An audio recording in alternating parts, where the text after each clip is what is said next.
ಎಲ್ಲರಿಗೂ ನಮಸ್ಕಾರ. ಮತ್ತೊಮ್ಮೆ ಹೊಂಗಿರಣ ಎಜುಕೇಷನ್ ಚಾನಲ್ಗೆ ಸುಸ್ವಾಗತ. ಬ್ರೇಕಿಂಗ್ ನ್ಯೂಸ್ ಏನಪ್ಪ ಅಂತಂದರೆ, CSE ಕಡೆಯಿಂದ ಮತ್ತೊಮ್ಮೆ ಸಿಲೆಬಸ್ನಲ್ಲಿ ಸ್ವಲ್ಪ ಬದಲಾವಣೆಯನ್ನು ಕೂಡ ಮಾಡಿದ್ದಾರೆ.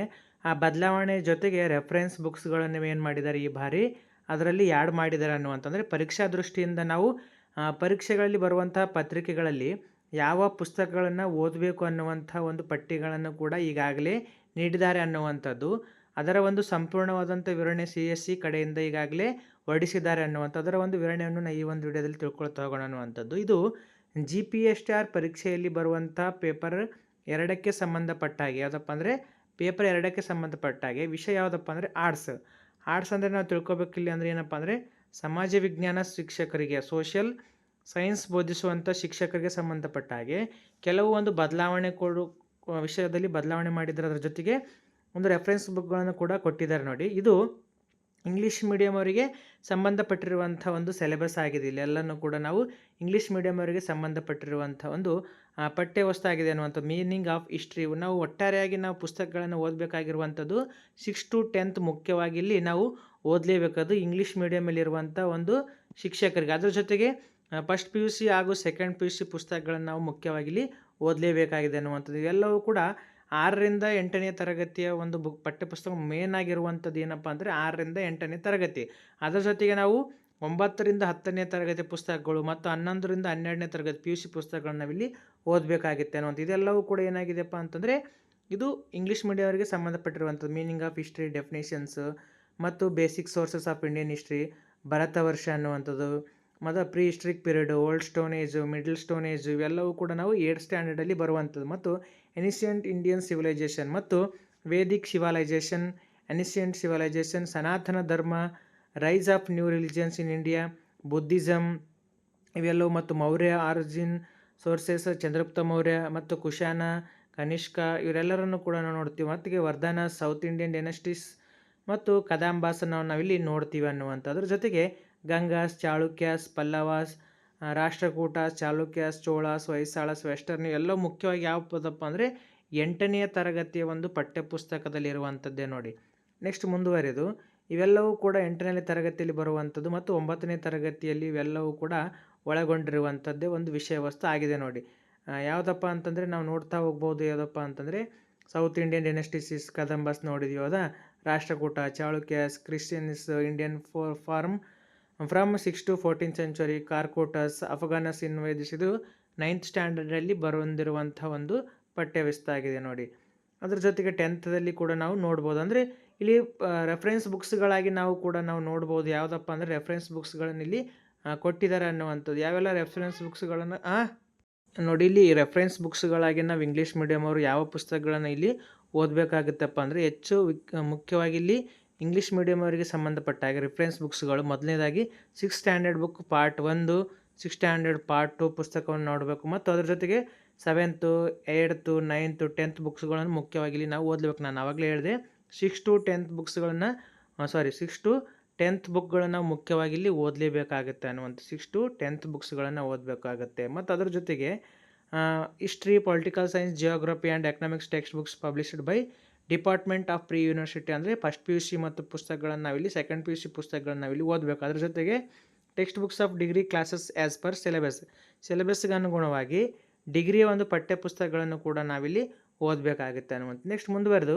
ಕನ್ನಡ ಮೀಡಿಯಮ್ ಅವರಿಗೆ ಸಂಬಂಧಪಟ್ಟಾಗಿ ಇತಿಹಾಸದ ಅರ್ಥ, ಆಧಾರಗಳು, ಭರತ ವರ್ಷ ಮತ್ತು ಪ್ರಾಗೈತಿಹಾಸ ಕಾಲ, ಪ್ರಾಚೀನ ಭಾರತದ ನಾಗರಿಕತೆಗಳು, ವೇದ ಕಾಲದ ನಾಗರಿಕತೆಗಳು, ಸನಾತನ ಧರ್ಮ, ಭಾರತದಲ್ಲಿ ಹೊಸ ಧರ್ಮಗಳ ಉದಯ, ಬೌದ್ಧ ಧರ್ಮ, ಮೌರ್ಯರ ಒಂದು ಮೂಲ ಮತ್ತು ಕುಶಾಣರು, ವರ್ಧನರು, ದಕ್ಷಿಣ ಭಾರತದ ರಾಜವಂಶಗಳು, ಕದಂಬರು, ಗಂಗರು ನೋಡ್ತೀವಿ ನಾವು. ಅದ್ರ ಜೊತೆಗೆ ಬಾದಾಮಿಯ ಚಾಳುಕ್ಯರು, ಕಂಚಿಯ ಪಲ್ಲವರು, ರಾಷ್ಟ್ರಕೂಟರು, ಕಲ್ಯಾಣದ ಚಾಳುಕ್ಯರು, ಚೋಳರು, ದ್ವಾರ ಸಮುದ್ರದ ಹೊಯ್ಸಳರು, ಪಾಶ್ಚಾತ್ಯ ಧರ್ಮಗಳು, ಪಾರ್ಸಿ ಧರ್ಮ, ಕ್ರೈಸ್ತ ಧರ್ಮ, ಇಸ್ಲಾಂ ಧರ್ಮ. ಮತ್ತು ಇದು ಇಷ್ಟೆಲ್ಲವೂ ಕೂಡ ಇಲ್ಲಿಗೆ ನಾವೇನು ನೋಡಿದ್ದೀವಿ 8ನೇ ತರಗತಿಗೆ ಬರುವಂಥದ್ದು. ನೆಕ್ಸ್ಟ್ ಇಲ್ಲಿಂದ ಏನಾಗುತ್ತಪ್ಪ ಅಂದರೆ 9ನೇ ಒಂದು ತರಗತಿಗೆ ಸಂಬಂಧಪಟ್ಟಿರುವಂಥದ್ದು. ಅಂದರೆ ಪಾಶ್ಚಾತ್ಯ ಧರ್ಮಗಳಿಂದ ಏನಾಗುತ್ತೆ 9ನೇ ಒಂದು ತರಗತಿಯಿಂದ ಪ್ರಾರಂಭವಾಗುವಂಥದ್ದು.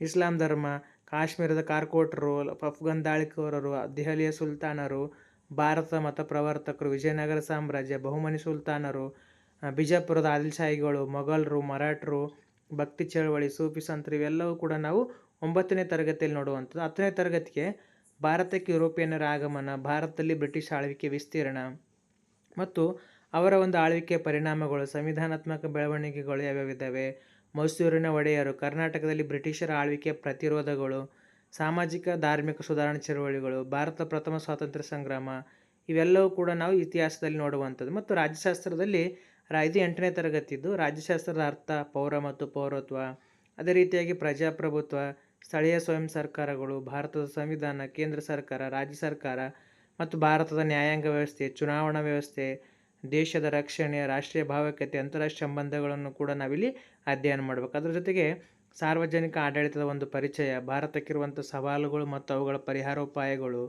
ಭಾರತದ ವಿದೇಶಾಂಗ ನೀತಿ, ಜಾಗತಿಕ ಸಂಸ್ಥೆಗಳು, ಸಮಾಜಶಾಸ್ತ್ರಕ್ಕೆ ಸಂಬಂಧಪಟ್ಟ ಹಾಗೆ ಸಮಾಜಶಾಸ್ತ್ರದ ಪರಿಚಯ, ಮಾನವ ಮತ್ತು ಸಂಸ್ಕೃತಿ, ದಿನನಿತ್ಯ ಜೀವನದಲ್ಲಿ ಸಮಾಜಶಾಸ್ತ್ರ ಇದು 8ನೇ ತರಗತಿಯಲ್ಲಿ ಬರುವಂಥದ್ದು. ಕುಟುಂಬ, ಸಾಮಾಜೀಕರಣ, ಸಮುದಾಯ, ಅದರ ಒಂದು ವಿಧಗಳು, ದುಡಿಮೆ, ಆರ್ಥಿಕ ಜೀವ, ಶ್ರಮ ವಿಭಜನೆ ಮತ್ತು ಸಾಮೂಹಿಕ ವರ್ತನೆ ಅನ್ನುವಂಥದ್ದು. ಭೂಗೋಳಶಾಸ್ತ್ರಕ್ಕೆ ಸಂಬಂಧಪಟ್ಟ ಹಾಗೆ ಭೂಗೋಳಶಾಸ್ತ್ರದ ಅರ್ಥ, ವ್ಯಾಪ್ತಿ, ಭೂಮಿ ನಮ್ಮ ಜೀವಂತ ಗ್ರಹ, ಶಿಲಾಗೋಳ, ವಾಯುಗೋಳ, ಜಲಗೋಳ ಇದು 8ನೇ ತರಗತಿದು. ಮತ್ತು ಜೀವಗೋಳ, ನಮ್ಮ ಹೆಮ್ಮೆಯ ರಾಜ್ಯ ಕರ್ನಾಟಕ ಅಥವಾ ನಮ್ಮ ರಾಜ್ಯ ಹೆಮ್ಮೆ ಕರ್ನಾಟಕ 9ನೇ ತರಗತಿಯಲ್ಲಿ ಬರುವಂಥದ್ದು. ಕರ್ನಾಟಕದ ಪ್ರಾಕೃತಿಕ ವೈವಿಧ್ಯತೆ, ಕರ್ನಾಟಕದ ಜಲ ಸಂಪನ್ಮೂಲಗಳು, ಕರ್ನಾಟಕದ ಭೂ ಸಂಪತ್ತು, ಕರ್ನಾಟಕದ ಖನಿಜ ಸಂಪನ್ಮೂಲಗಳು, ಕರ್ನಾಟಕದ ಸಾರಿಗೆ ವ್ಯವಸ್ಥೆ, ಕರ್ನಾಟಕದ ಕೈಗಾರಿಕೆಗಳು, ಕರ್ನಾಟಕದ ಪ್ರವಾಸಿ ಕೇಂದ್ರಗಳು ಇದು ಇಲ್ಲಿಂದ ಬರುವಂಥದ್ದು 10ನೇ ತರಗತಿಯ ಒಂದು ಪಠ್ಯಪುಸ್ತಕ ಆಗಿರುತ್ತೆ ನೋಡಿ.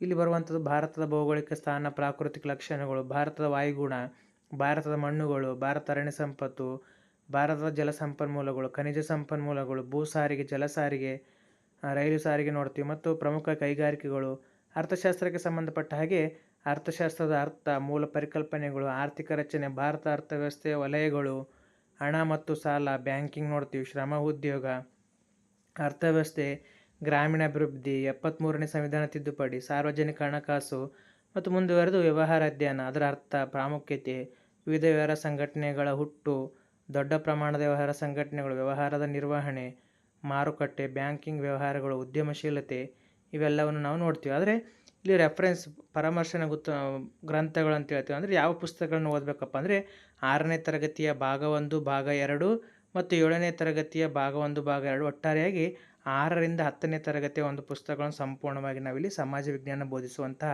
ಶಿಕ್ಷಕರು ಏನು ಮಾಡಬೇಕಾಗತ್ತೆ, ಬೋಧನೆ ಮಾಡಬೇಕಾಗಿತ್ತಪ್ಪ ಅಂದರೆ ಓದಲೇಬೇಕಾಗತ್ತೆ ಅನ್ನುವಂಥದ್ದು. ಮತ್ತು 8ನೇ ತರಗತಿಯ ಒಂದು ಸಮಾಜ ವಿಜ್ಞಾನ, 9ನೇ ತರಗತಿ, 10ನೇ ತರಗತಿ, ಅದರ ಜೊತೆಗೆ ಪ್ರಥಮ ಹಾಗೂ ದ್ವಿತೀಯ PUC ತರಗತಿಯ ಪದವಿ ಪೂರ್ವ ಶಿಕ್ಷಣ ಇಲಾಖೆ ಪ್ರಕಟಿಸಿರುವ ಇತಿಹಾಸ, ರಾಜ್ಯಶಾಸ್ತ್ರ, ಭೂಗೋಳಶಾಸ್ತ್ರ, ಅರ್ಥಶಾಸ್ತ್ರದ ಪಠ್ಯಪುಸ್ತಕಗಳನ್ನು ಓದಬೇಕು. ಮತ್ತು ಪಠ್ಯಕ್ರಮ ಅನುಸಾರವಾಗಿ ಪದವಿ ತರಗತಿಯ ಪಠ್ಯಪುಸ್ತಕಗಳನ್ನು ನಾವು ಇಲ್ಲಿ ಓದಬೇಕಾಗುತ್ತೆ. ಒಟ್ಟಾರೆಯಾಗಿ ನಾವೇನು ಮಾಡಬೇಕಿಲ್ಲಿ 6ರಿಂದ ಹಿಡ್ಕೊಂಡು ಅಪ್ ಟು ಡಿಗ್ರಿಯವರೆಗೆ ನಾವೇನು ಮಾಡಬೇಕು, ಎಲ್ಲ ಪುಸ್ತಕಗಳನ್ನು ನಾವು ಅಧ್ಯಯನವನ್ನು ಮಾಡಬೇಕು. ಯಾವೊಬ್ಬ ಶಿಕ್ಷಕರಪ್ಪ ಅಂತಂದರೆ ಸಮಾಜ ವಿಜ್ಞಾನ ಬೋಧಿಸುವಂತಹ ಒಂದು ಶಿಕ್ಷಕರಿಗಾಗಿ. ನೆಕ್ಸ್ಟ್ ಮುಂದಿನ ವಿಡಿಯೋದಲ್ಲಿ ಮತ್ತೊಂದು ವಿಷಯದ ಜೊತೆಗೆ ಸಿಗೋಣ. ಧನ್ಯವಾದಗಳು.